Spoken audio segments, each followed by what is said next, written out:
I have a 4 million drug addicts in my country.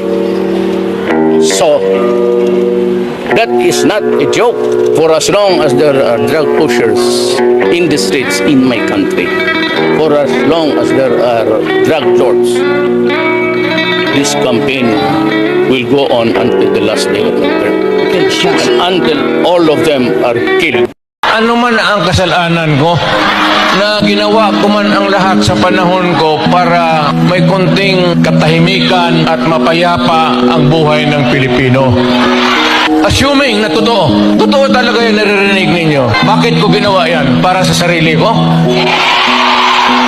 Para sa pamilya ko? Para sa inyo at ang inyong mga anak? Balang araw, bababa rin ako dito sa pwesto ko. Balang araw, mamamatay ako.